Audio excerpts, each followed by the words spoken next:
Simbora, simbora, pessoal. Ó, programa Doses Milionárias, segunda-feira, recebe os gigantes da educação. Já é tradicional esse bloco aqui no programa.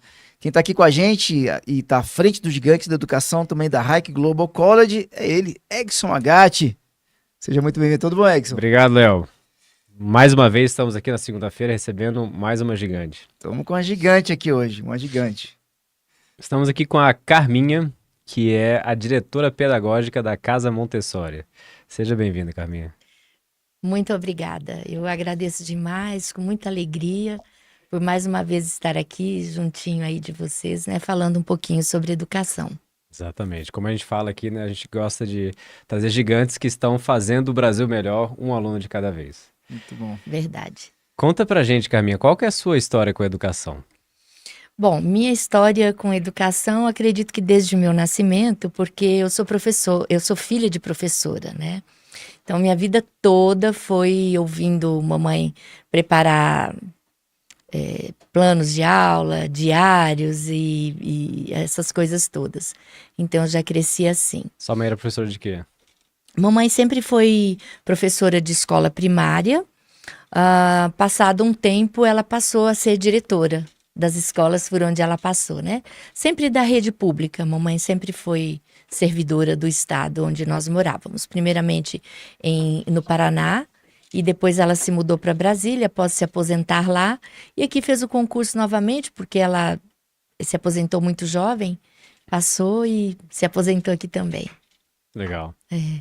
E aí, como é que você começou a se envolver com a educação, como profissional? Sim, eu morava em uma cidade muito pequenininha, no Paraná, e terminando o ensino primário, na época chamávamos primário, não tínhamos mais essa opção na minha cidade, e aí a mamãe me colocou em um colégio interno para fazer o ensino médio, que na época era chamado de segundo grau.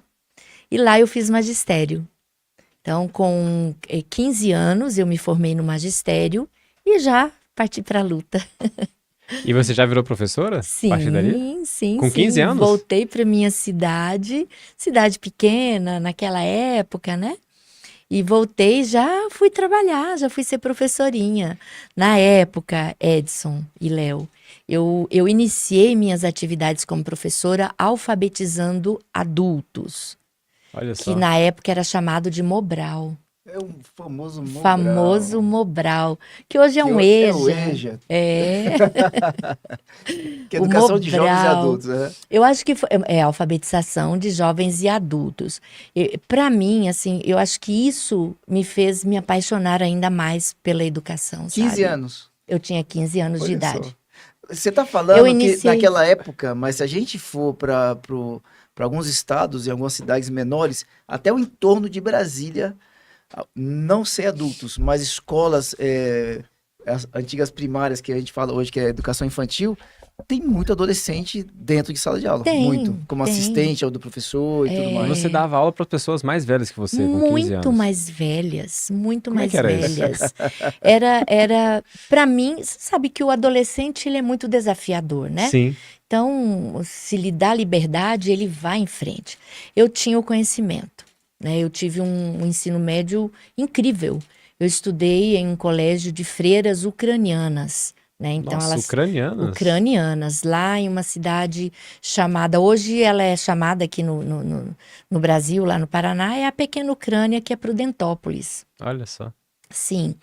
Então, uma escola ucraniana, com uma metodologia meio que baseada em Montessori, porque a gente já aprendia fazendo, nós já aprendíamos na prática. Então, nós tínhamos o dia todo ali internos, né?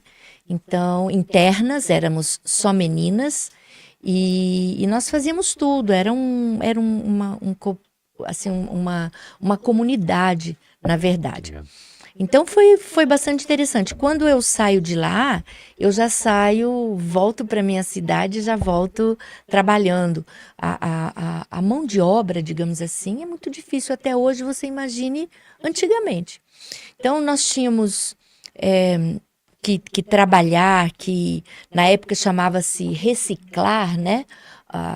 Todo aquele pessoal ali da zona rural, todas as professoras da zona rural, eu já entrei. Além de trabalhar como professora do Mobral. Eu também trabalhava na regional de ensino, elaborando atividades para as professoras que alfabetizavam apenas sabendo ler e escrever. Sabe aquela carência muito grande, sabe? Que existia. Isso foi na década de 79, 80, 82, sabe? Uhum. 1982, nós já fazíamos esse trabalho. Então, eu muito jovem, com muita força. E foi um dos períodos, assim, mais encantadores da minha vida. Foi trabalhar com as pessoas mais velhas, com necessidade, com desejo de conhecer. Você ia ver aquelas mãos grossas, calejadas, de trabalhar na roça e pegar o lápis ali, tentar escrever pelo menos o nome, né? Na minha sala tinha um vereador. Ele era vereador da cidadezinha, E não... analfabeto. Nossa. Analfabeto. E a maior alegria dele foi quando nós encerramos o ano e ele escrevia o nome dele, sabe? Era muito lindo. É uma satisfação Legal, incrível. hein? Aí, falar em fazer o Brasil um lugar melhor, hein? Que história bacana. É muito lindo. É encantador. E aí, como é que foi o seu primeiro contato com o Montessori?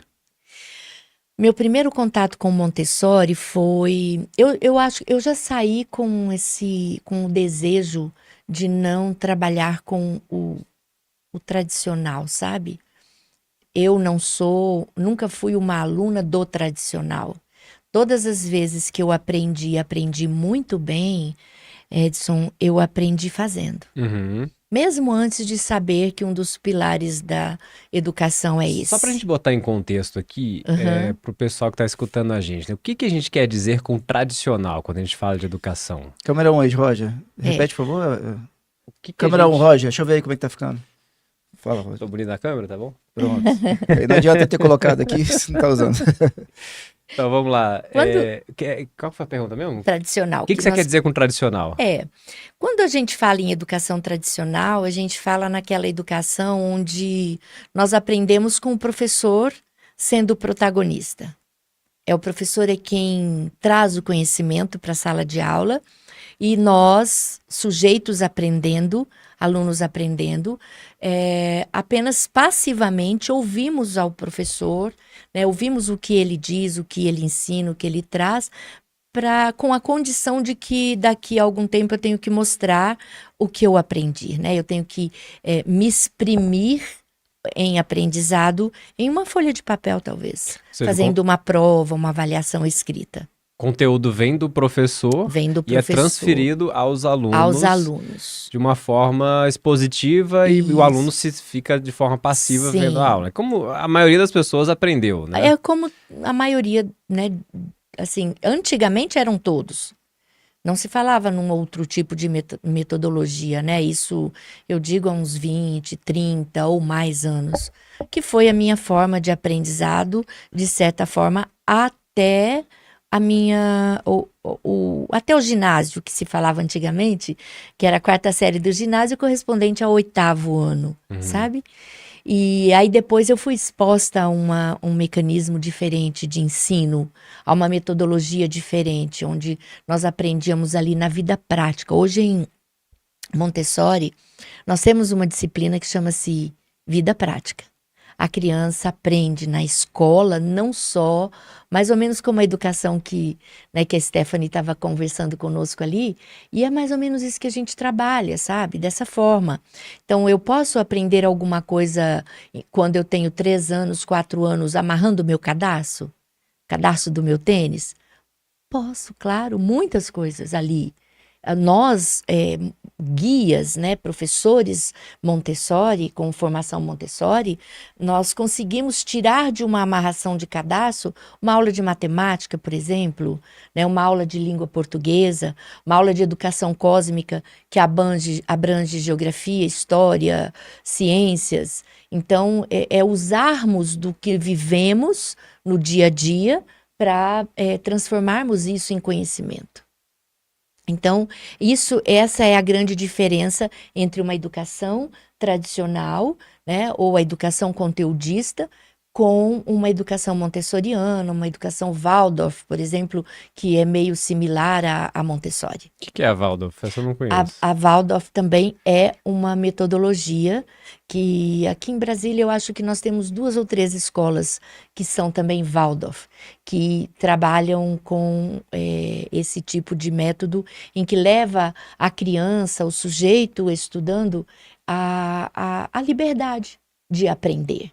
Sabe? É aprender de todas as formas, é aprender sem aquele método engessado de que eu trago uma apostila, eu trago estruturas prontas para ensinar uma fórmula de matemática ou de língua portuguesa. Vou trazer uma provocação aqui que às vezes eu vejo alguns pais Sim. falando e eu tenho dificuldade de contestar, né? Que, por exemplo, o aluno que está ali passando, sei lá, no ensino básico, ao ensino médio, Uhum. tem diversos conteúdos que a gente pressupõe que ele tem que aprender, de química, biologia, matemática e tudo mais. Como que eu consigo estruturar o ensino para que ele aprenda todas essas habilidades que a gente pressupõe que ele precisa aprender, com um método que não exija que ele faça provas ou faça uma forma mais estruturada de conteúdos, né? Como é que você encara esse desafio?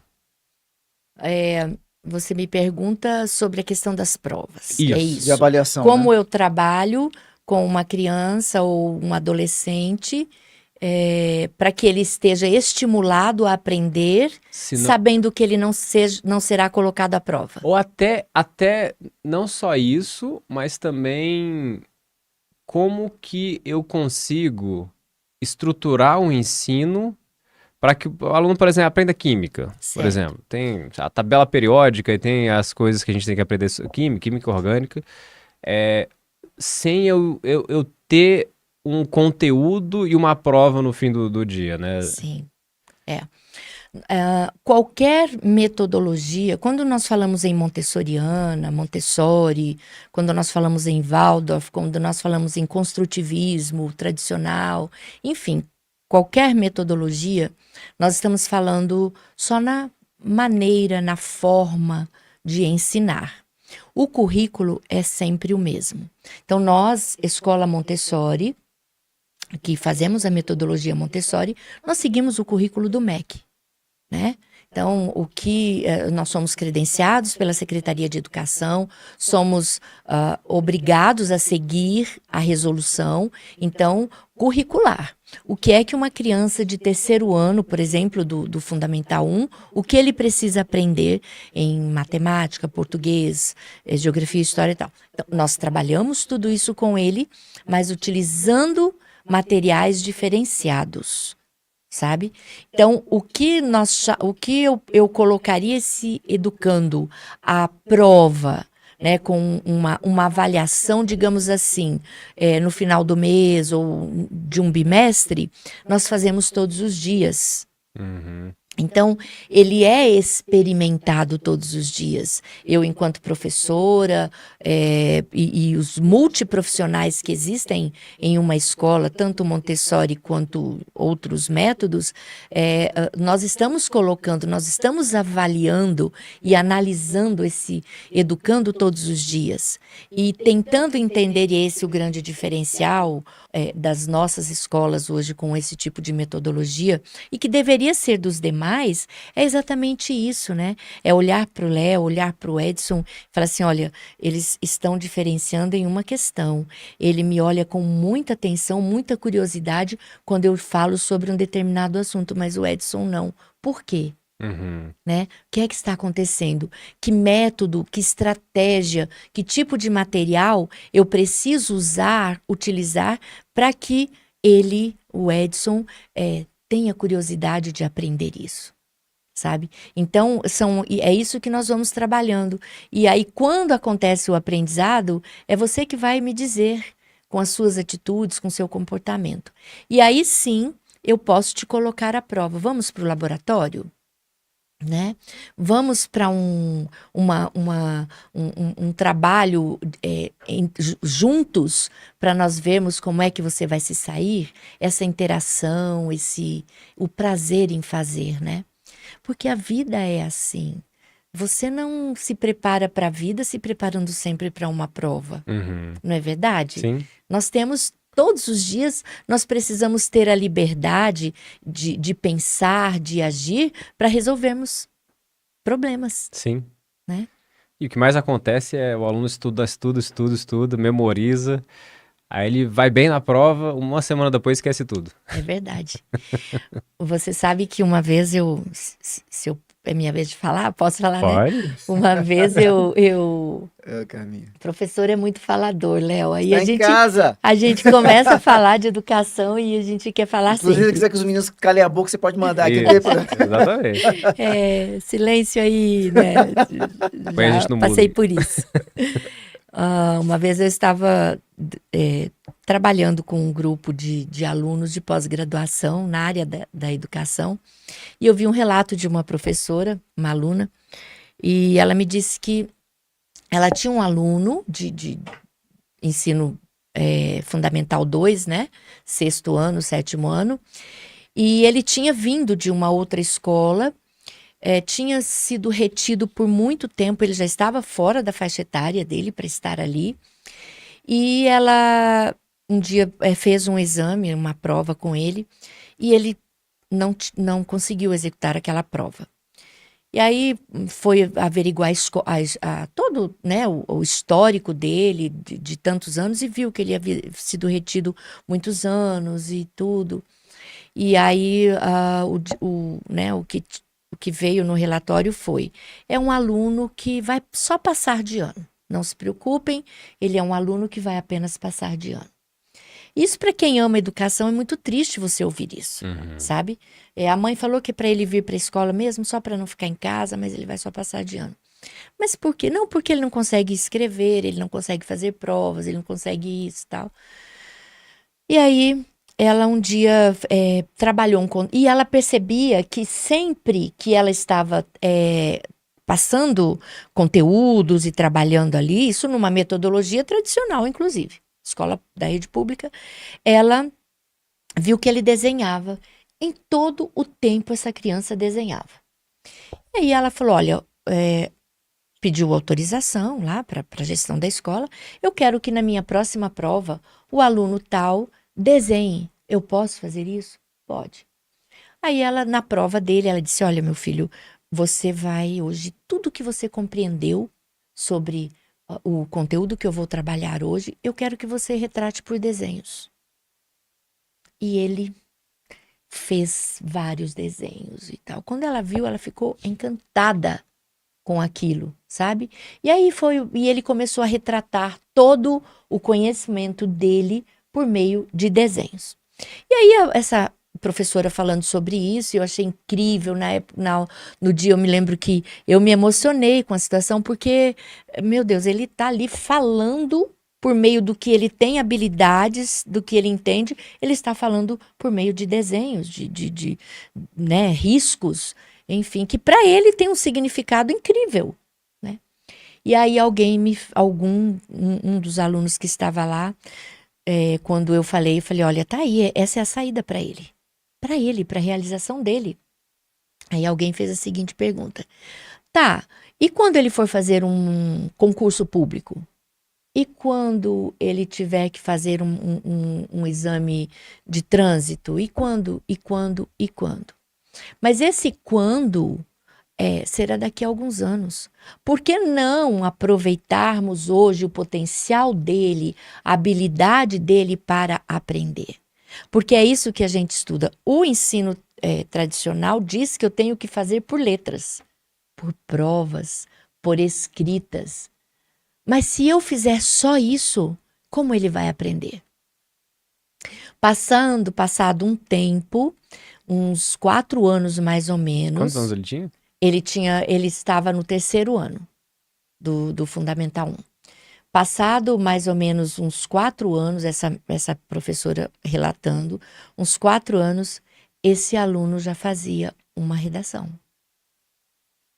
ele já conseguia retratar por palavras, por escritas, né, o que ele estava pensando.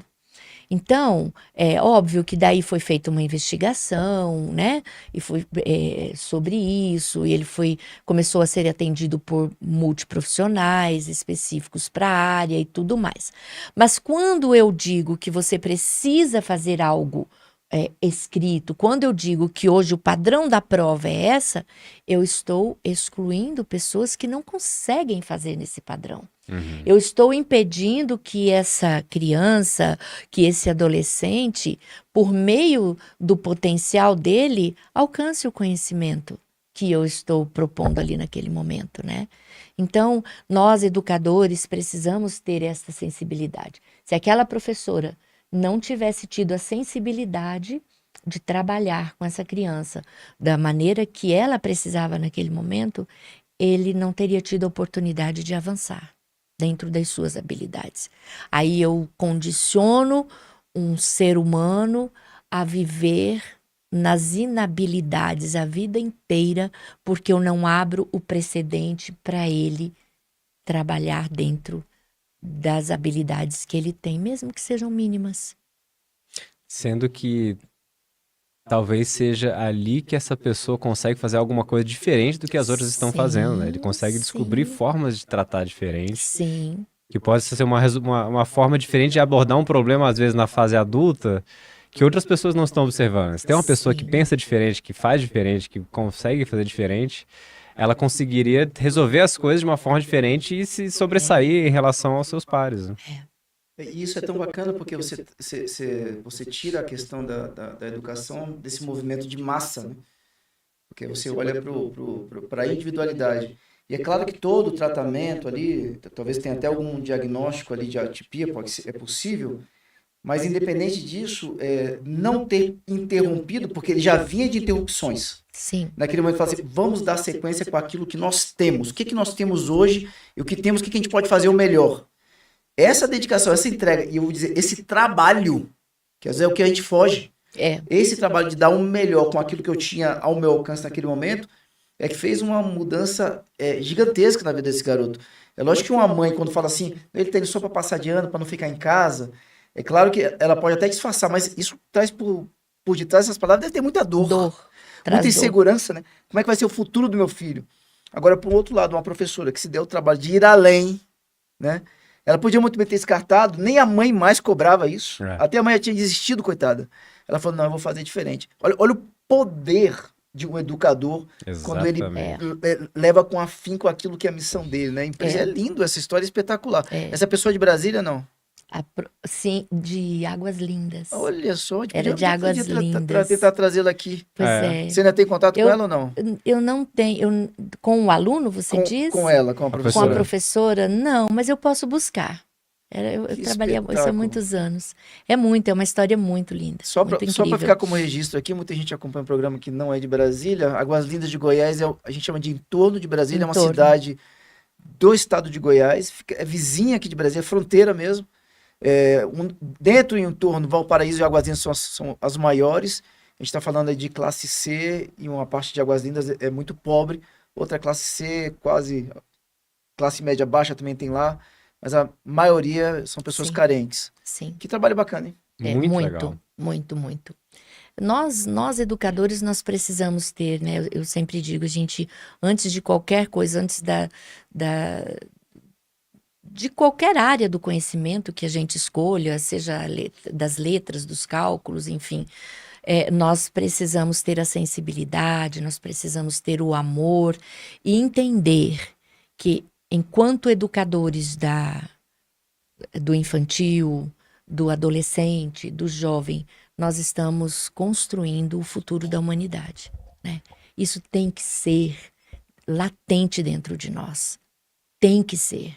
Não adianta eu querer transmitir, né? Nem se usa mais em educação o termo transmitir conhecimento. Eu não transmito conhecimento, né? Eu vivo conhecimento com os meus alunos, com as minhas crianças, com os meus adolescentes. Eu preciso viver isso. Por quê? Porque o quanto eu aprendo com eles, sabe? O quanto eu aprendo a conhecer o ser humano com uma criança, né? Deixando que essa criança, que esse adolescente coloque ali em evidência todo o seu potencial, essa liberdade do aprender. A educação hoje tem virado a chave, sabe? Nós temos nos preocupado muito com isso. Não é só porque eu tenho uma formação Montessori, né? Eu me especializei em Montessori, eu estudo Montessori até hoje.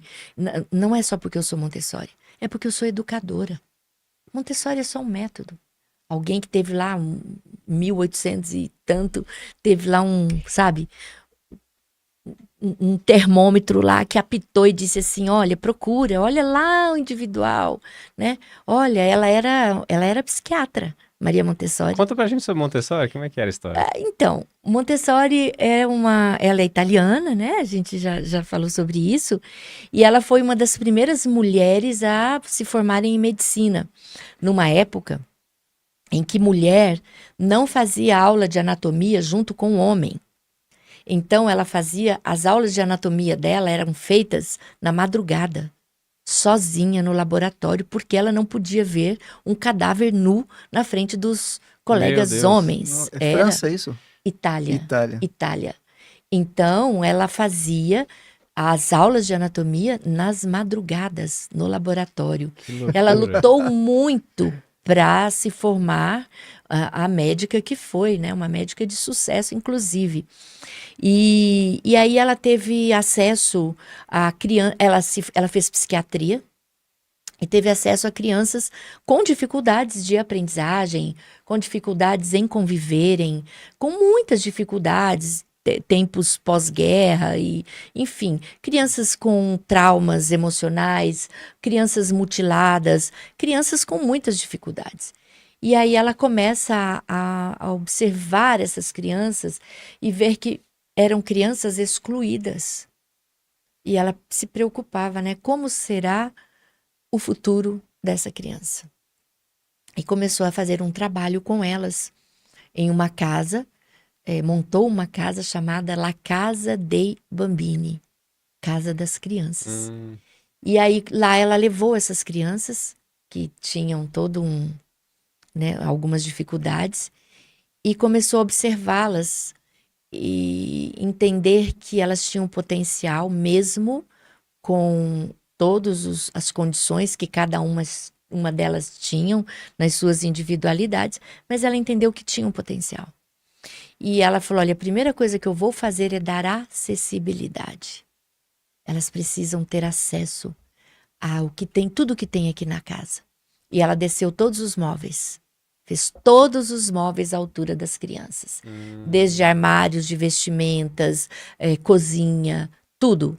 E os adultos que tinham ali eram adultos que observavam, interferiam quando havia necessidade. Mas as crianças buscavam. Mesmo as crianças com dificuldades motoras, elas se arrastavam dentro das suas possibilidades e buscavam aquilo que lhes era necessário. E ali ela começou a perceber tantas coisas importantes, tanto desenvolvimento, que ela começou a buscar mais estratégias.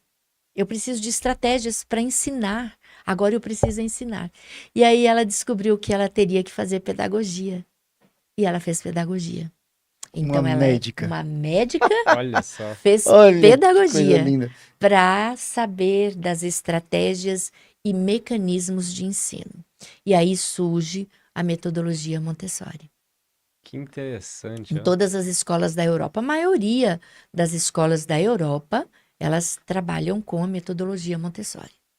Que espetáculo. E aí que fica um adendo muito bacana, porque a gente está passando por um momento muito desafiador. O primeiro deles é o pós-pandemia. Os professores têm sentido um desafio a respeito disso. O segundo dele é o aumento assim, muito significativo dos diagnósticos de TEA e de outras atipicidades. Mas Maria Montessori, ela traz um exemplo aqui de que momentos de grande desafio, falando agora para os educadores, né? Momentos de grandes desafios geram excelentes educadores. Ela estava com um desafio talvez muito maior do que o que a gente está passando aqui hoje. A gente está falando de um pós-guerra. A gente está falando de crianças que foram mutiladas, crianças que tinham traumas, que seus pais morreram na guerra, crianças que eram órfãs. Sim. Então, assim, se a gente for pesar o desafio daqueles dias com os desafios de hoje, é incomparável. Sim. Era muito maior o desafio naquela época. E ela se tornou essa gigantesca Ela é a gigante. ponto de a gente hoje, tantos anos depois, estar falando dela e aplicando a metodologia que ela criou naquela época. Coisa Sim. maravilhosa. É. E esses problemas todos de TDAH deviam existir na época, né? Porque não se era Sim. diagnosticado. Exatamente. Mascarados por outros nomes e, né, nomes inadequados que se davam, né? Sim. Retardado e tal. Sim, Não sim, era assim? sim. Mongol. Eu me lembro muito, meus filhos pequenos, né, iam para a escola e já existia, já tinha, óbvio, nos colégios, nas salinhas deles, algumas crianças que tinham as suas dificuldades e era chulamente dito, né? Tem um mongol lá na minha sala, mãe. Isso. Tem É isso, né? burro, não Burro, aprende direito. é retardado. Infelizmente, eram os rótulos que se dava. Mas, Sim. olha, não existe ninguém que não seja capaz de aprender, sabe? Eu sempre, isso é algo que eu levo comigo a vida toda. E quando nós falamos em aprender, nós não estamos falando no aprender português, matemática. Essas vezes não é uma condição para a pessoa ser feliz. Sabe, uma pessoa com inabilidades, uma pessoa com dificuldades, com condições que dificultam o seu aprendizado, às vezes, para ele, o mais importante é ele ter autonomia do seu próprio corpo, aprender isso, né? Eu recebi esse ano um papai na nossa escola com uma criança, ele já tinha passado por várias escolas fora daqui de Brasília, inclusive, e escolas conteudistas, escolas que existe a necessidade de se fazer uma prova, senão não tenho como fazer um boletim dessa Sim, criança, sim. né? Escolas bilíngues, escolas fantásticas. E ele chegou para mim e falou para mim, ele disse assim, Carminha, a criança é TEA, nível de suporte 3. Ela pronuncia poucas palavras, é uma criança não verbal, pronuncia poucas palavras. E ele disse para mim assim, quando eu apresentei para ele, ele falou, me mostra o seu cronograma, o que vocês têm aí, inglês, nós temos balé, nós temos inglês, nós temos isso, temos aquilo e tal e tal. Ele falou para mim, Carminha, eu não quero isso. Como é que eu quero que minha filha aprenda inglês se ela nem verbaliza a língua mãe dela, né? Não é isso que eu preciso. Eu preciso que minha filha se socialize. Eu preciso que minha filha sorria. Eu preciso que minha filha brinque, que minha filha aprenda a ir ao banheiro, talvez. E ela, olhando para o coleguinha, ela vai. Eu preciso de alguém de uma escola que não exija da minha filha o que ela não tem condições de dar. Escola é isso. Educação é isso. Inclusão é isso, na verdade, né? O que é que eu ofereço enquanto escola para incluir esta criança que tem inabilidades na área das línguas, na área dos cálculos, na área disso ou daquilo? E como é que fica o aprendizado das outras crianças que não têm esse tipo de problema? Elas não vão ficar, por falta de uma forma melhor de se falar, ela não vai ficar para trás porque ela está com uma criança que tem essas dificuldades sociais? Não.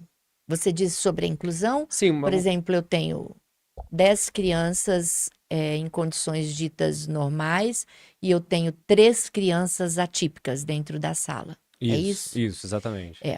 Geralmente, nós temos em uma sala com 15 crianças, nós temos uma professora e temos uma ou duas auxiliares que estão ali disponíveis para a sala toda, mas dando o suporte necessário para a criança atípica, né?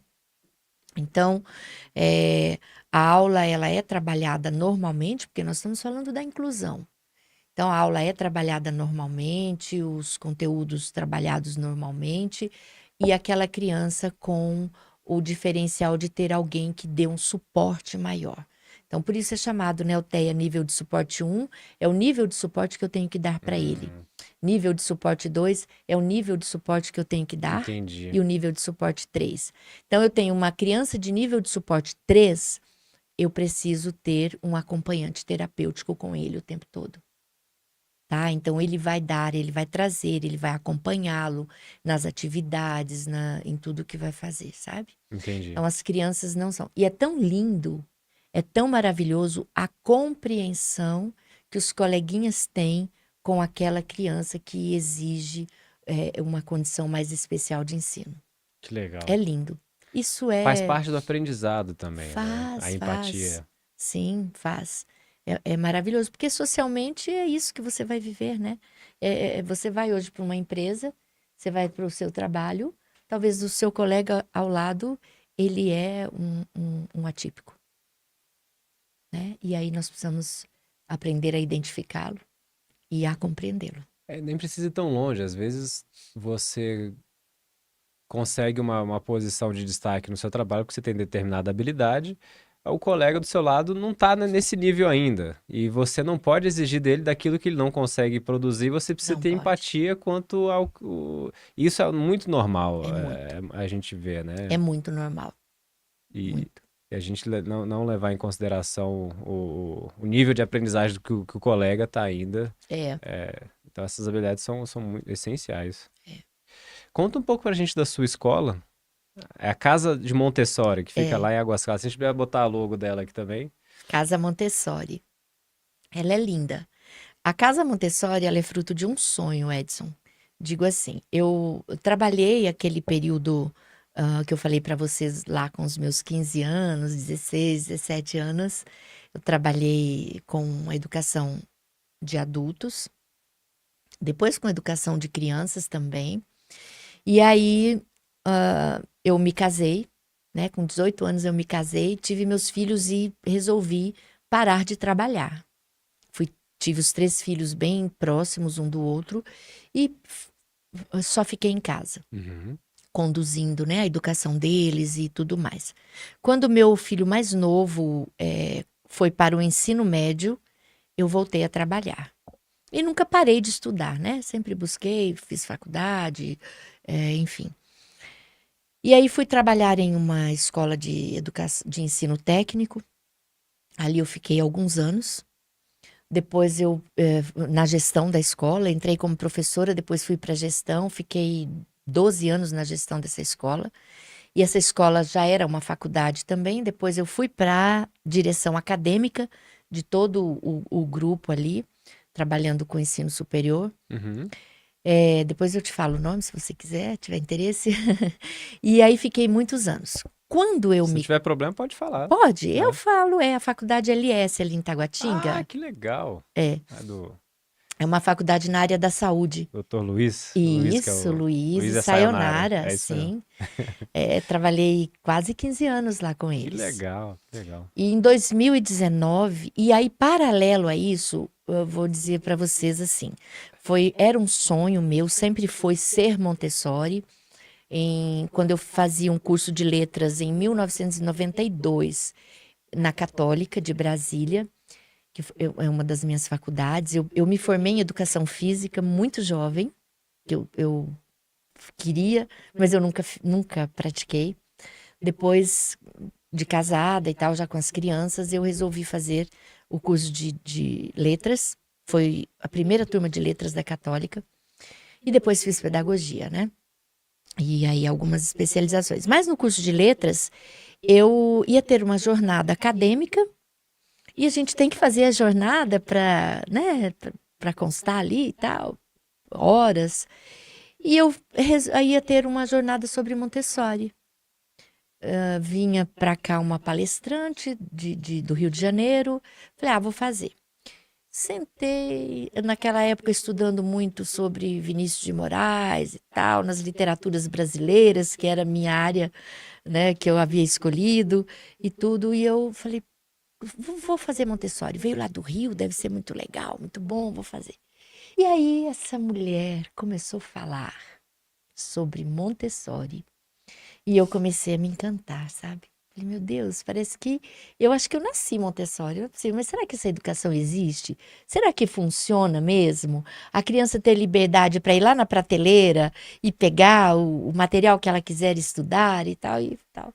E aí eu comecei a estudar, sabe, sobre isso. Aí trabalhando na educação de ensino superior, ensino técnico, não tinha sido professora depois que eu me formei em letras. Meu filho se casou e tivemos netinhos gêmeos em 2015.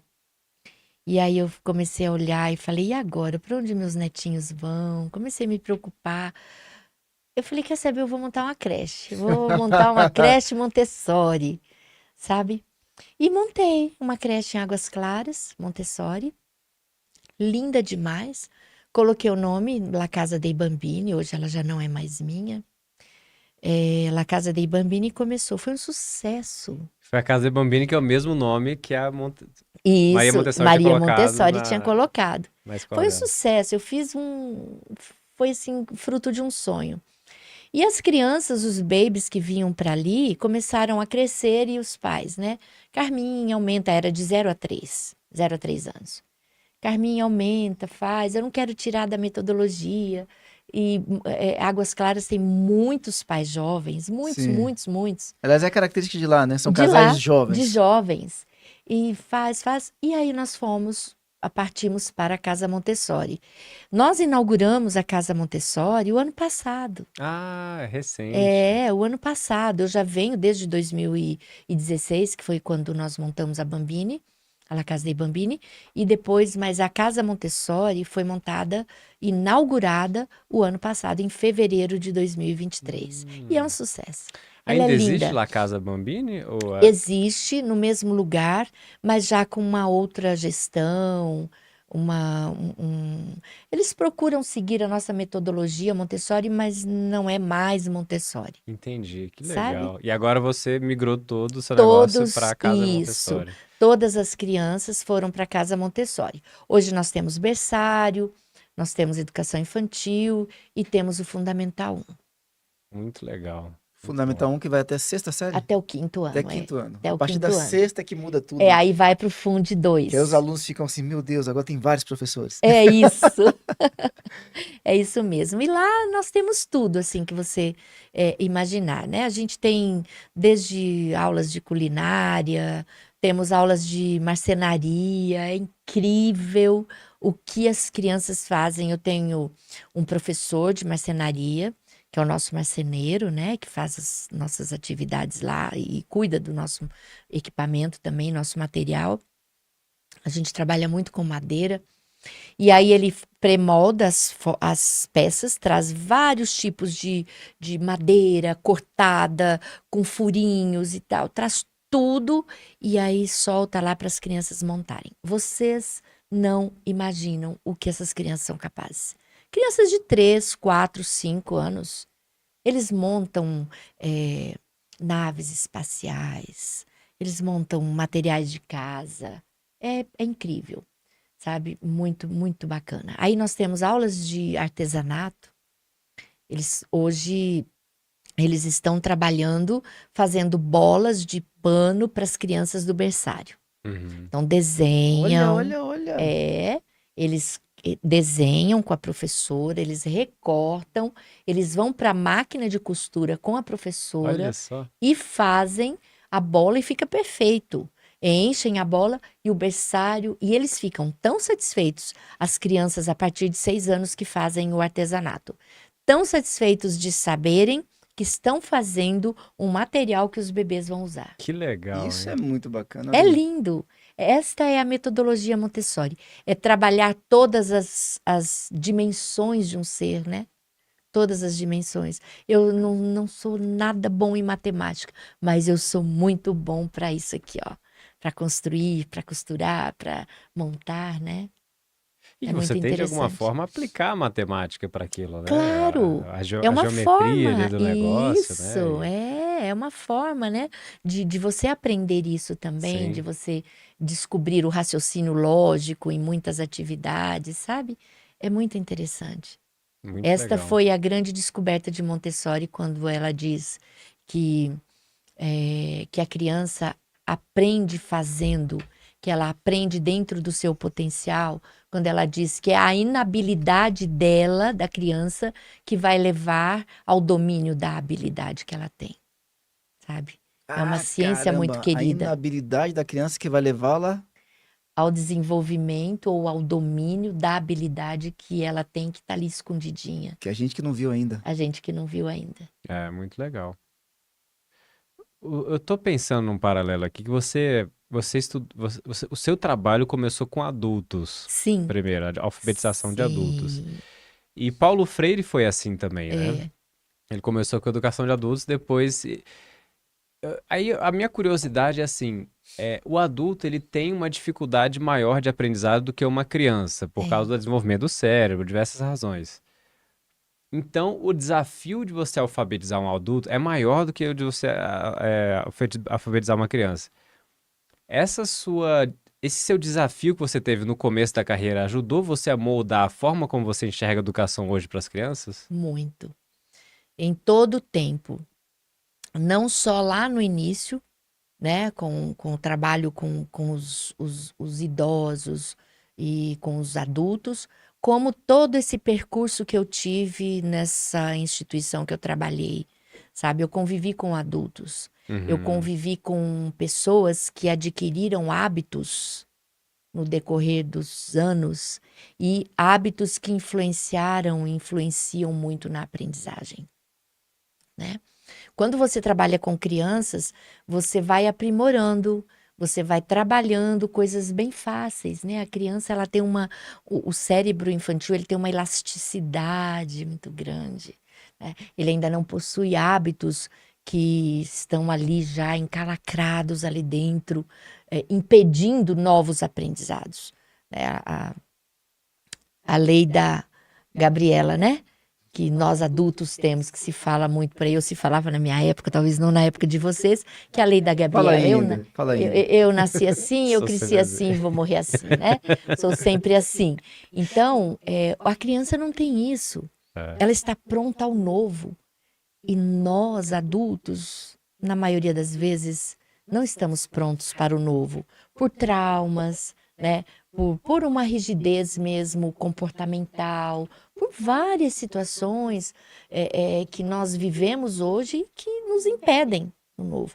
Então, acompanhando o desenvolvimento educacional dos adultos é que me despertou para, sabe, para mergulhar nesse desenvolvimento infantil, para contribuir com o futuro, né? Eu tenho uma expectativa muito grande, assim, eu conversava com alguns amigos um dia desses e eu dizia para eles, olha, eu olho para as nossas crianças hoje e fico imaginando e sonhando com o que será o nosso mundo daqui 10, 15 anos com eles, porque são eles, sabe? São eles que hoje aprendem tantas coisas comigo, com as nossas professoras, nossa equipe gestora, e que darão frutos daqui a alguns anos. E precisam dar frutos bons, sabe? Quando eu falo, a gente conversando, então, assim, roda de amigos da área, inclusive, né? Que a gente acaba saindo sempre com pessoas afins, né? E a gente fala assim, porque os jovens do amanhã têm que aprender, porque tem que saber votar, tem que saber isso. Tem, claro que tem, mas não é só isso, sabe? Eu tenho que aprender para mim também, Sim. né? Eu preciso saber escolher com quem eu vou viver o resto dos meus dias. Quem será o meu companheiro ou minha companheira? Eu tenho que ter essa criticidade de saber separar a razão da emoção, que tanto se fala, mas será que todos sabem? Na escola, a gente trabalha isso, sabe? Qual é a razão? Ah, o amiguinho mordeu. Ah, eu sou a vítima porque o amiguinho mordeu. Espera aí, por que o amiguinho te mordeu? Né? É inteligência emocional. Exatamente. Por que ele te mordeu? Ah, porque eu peguei o brinquedinho dele. Ah, então espera aí, então vamos conversar, né? O amiguinho não deveria ter te mordido, mas você também poderia ter esperado um pouco, talvez pedido. Então a gente tem que trabalhar isso. Com ele desde criança, não adianta você ensinar para o adulto coisas que ele deveria ter aprendido na infância, porque dói muito hoje tirarmos hábitos, né? Sem E dúvida. às vezes nem conseguimos. Vamos falar de tecnologia? Vamos embora? A gente tem um patrocinador, que é a GatTech, que sempre traz uma pergunta sobre voltada à tecnologia pro nosso podcast, né? Sim. E pro seu caso, eu tô curioso porque você começou a empreender faz pouco tempo, né? Essa escola. E com os desafios aí que você vem com uma carreira de educador, teve essa experiência na gestão no ensino superior também, mas agora é a primeira experiência como dona de escola? Sim, desde Desde 2016. 2016. E qual que é a importância que você vê na tecnologia para a gestão da sua escola, desde o site até os sistemas acadêmicos e tudo mais? É fundamental. É muito importante. E, inclusive, este foi um dos grandes problemas, eu vou lhe dizer problemas mesmo. Os nossos clientes nos escutam e sabem disso e vão confirmar comigo. Que foi a questão da tecnologia, sabe? Porque, assim, você implantar, né, um sistema que abranja todas as áreas, tem a questão da agenda eletrônica, tem a questão do financeiro, do pedagógico, tudo isso é bem complicado. A gente precisa ter pessoas competentes, né, que tenham domínio sobre isso e para que nós possamos trazer um equilíbrio a toda a gestão e também a toda a clientela, né? Então, eu sempre trabalhei com agenda eletrônica, mas com empresas pequenininhas, era só agenda eletrônica, porque a escola era pequena, a clientela muito próxima a mim, sabe? Então, assim, tudo se resolvia pelo WhatsApp e tá tudo certo, né?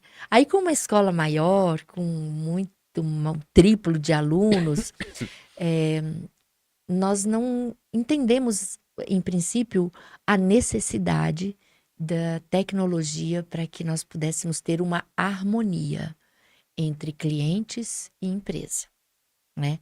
Hoje eu preciso pensar assim, sabe? Um mecanismo, é um instrumento, uma ferramenta de suma importância. Perfeito. Então fica a dica aí, pessoal. Quem está procurando tecnologia para a sua escola, para a sua faculdade, confira a GatTech, que é uma empresa gerida por professores também da área de escolas e faculdades. É importantíssimo. Muito bom. E Carminha, como é que a gente está de tempo, Léo? Tá 5 minutinhos. pode 5 ser? minutinhos? Vamos fazer a última pergunta, então. Sim. Eu vou sair daqui hoje doido com Maria Montessori. Nossa senhora, muita coisa. Cara, eu tô aqui botando o dedo. Ah, que legal. Que bacana. Fala aí, Que coisa Edson. boa. Não, eu ia perguntar, assim, para quem está começando nessa área hoje, que está escutando a gente como alguém querendo entrar na pedagogia, já é pedagogo, e quer se aprofundar mais em Maria Montessori, ou na filosofia, qual que são suas dicas? Onde que a pessoa procura? O que ela faz? Olha, assim, se for para falar de uma forma livre de busca, a internet traz muitas coisas interessantes, sabe? Sobre Maria Montessori, a gente pode pesquisar, tem muitas orientações e tudo mais. Mas a teoria, tem muitas literaturas também, né? Eu sempre digo aos pais, às famílias que desejam conhecer Maria Montessori, busquem a literatura dela. Ela escreveu vários livros. Da própria Um deles, da Maria própria Montessori. Maria Montessori. Um deles é A Criança. A Criança, ali ela fala tudo sobre a mente humana, Que sabe? legal, hein? Ela fala, é um livro encantador para a gente ler. E existe uma outra literatura dela chamada Mentes Absorventes. Essa também é fantástica. Só o título já é espetacular, né? Mentes Absorventes. Então, leiam sobre Maria Montessori, leiam tudo o que ela traz sobre a mente da criança e depois vá para a prática. vai para a prática. Você não precisa praticar Montessori só em uma escola Montessori. Ela serve para, enquanto professores, estávamos conversando ali no início sobre, né, a educação de ensino superior. Montessori cabe muito na educação de ensino superior. Eu não preciso ser uma faculdade, uma universidade montessoriana para trabalhar Montessori, sabe? Eu posso trabalhar na minha disciplina, né? Eu me lembro que eu tinha na faculdade, além da direção, eu dava aula para alguns cursos ali, e eu trabalhava educação em saúde. Então, trabalhando a educação, toda a didática educacional em saúde. Uhum. E eu utilizava muito com os meus alunos a metodologia Montessori, sabe? A minha forma de trabalhar. Tinha, assim, um sucesso enorme, enorme, sabe? Em tudo que eu trabalhava ali. Ética, você pode utilizar Montessori numa disciplina de ética, trabalhando ali na prática, o fazer fazendo, o aprender fazendo, né? Então, é isso. Muito legal. Muito bom. Vamos para as considerações finais, Erickson? Vamos lá. Amiga, foi uma honra ter aqui você hoje, né? A gente Obrigada. aprendeu bastante. E temos só a agradecer aqui a sua presença no nosso podcast. Muito obrigada, Edson. Para mim também foi, além de uma honra muito grande, né, de estar aqui, é uma alegria, é um prazer estar tendo a oportunidade de falar de algo que eu gosto, né, que eu vivo. Eu vou sair daqui só pensando em Montessori e já tentando, querendo ler o livro da Montessori, né? Que foi um aprendizado muito legal. Procure ler que vocês vão gostar. Muita curiosidade. É, muito, muito bom mesmo. Carminha, quem quiser bater um papo contigo, quiser conhecer a escola, como é que faz? Pode falar comigo pelo WhatsApp, no meu número, se eu puder Claro, deixar. por gentileza. 619-9998-5998. Vou pedir para repetir, por gentileza, Carminha. 619-9998-5998. Maravilha. A gente tem também aqui, pessoal, o Instagram da Casa Montessori. Para quem quiser dar uma espiadinha, você quer compartilhar com a gente? É Casa Montessori DF, @Casa Montessori DF. Fácil, dá uma espiadinha lá. Edson Agatti, quem quiser assistir esse episódio aqui algumas vezes e também todos os demais anteriores e os que virão ainda, como é que faz? Confira o canal do YouTube Gigantes da Educação e para a versão em áudio o Spotify. Só colocar Gigantes da Educação tudo junto que você acha a gente. Maravilha! A gente vai se despedir aqui do Gigantes da Educação. Quem vem na sequência é Natália Millen, essa menina com esse nome artista dela aqui, ó. Ela que é do Pra Elas Marketing, conhecida como a fotógrafa das empreendedoras. Ela está trazendo a Paulinha Monteiro, da Academia Luta GKT. Ela que é proprietária, vem para falar sobre defesa pessoal feminina. A gente vai botar o nosso querido Elias aqui para fazer alguns movimentos aqui com ela. Vai ser bom demais. Rapidinho, logo depois do break. Senhoras e senhores, Edson Agatti, Carminha Cavallini, muito obrigado. Obrigada a Valeu. você.